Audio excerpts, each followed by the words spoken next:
I'm going to be growing some bare-rooted strawberries. Strawberries are our family's favourite, so we have lots of big strawberry patches, and I've got a wider variety of strawberries this year.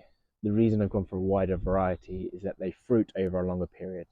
The variety that was already at the allotment, it has a short period for about 6-8 weeks where it grows, where these will all go at different times. So we'll start from the very early summer right through to autumn with these, making sure we have strawberries all year round. I've gone for some bare root strawberries. We've got 36 here, 12 of each, and they come in these packets. The first thing to do is to get some water, open up the strawberries, and then just pop them straight into the water.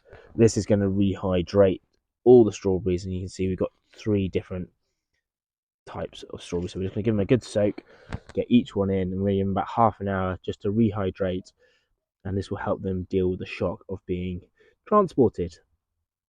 While they are soaking, I am just going to de-weed and turn over the bed, make sure it's nice and fluffy so the roots can develop fully. On top of this, I'm going to be fertilising and just getting the ground ready, because these are going to be here for a few years now, so you want to make it sure they're as prepared as possible.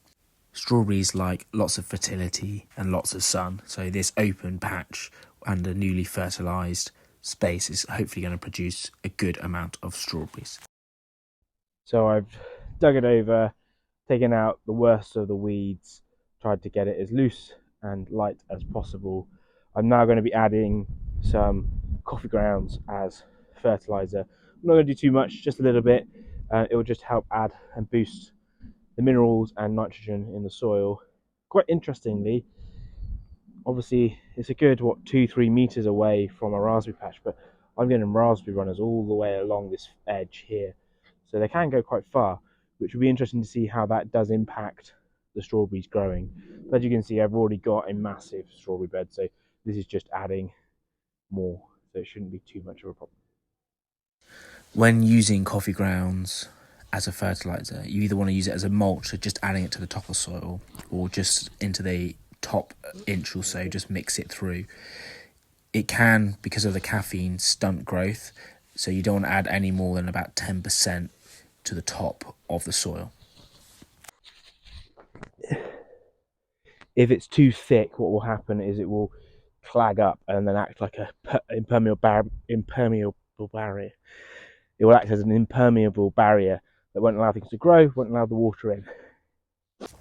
Each batch of strawberries come taped together, so there's earlies, mids and lates. What I'm going to do is just lay them down where they want to be and put them all in place first, and I'm going to plant them all at once. I'm planting mine about 8 to 12 inches apart. This is just going to give them enough space to develop into big, healthy plants and make sure they aren't outcompeted. This is the strawberry patch about a week and a half on. Everything's starting to grow. The leaves are coming out. Everything's looking happy. It needs a little weed, but give it a few months, we'll be starting to have some lovely, healthy strawberry plants.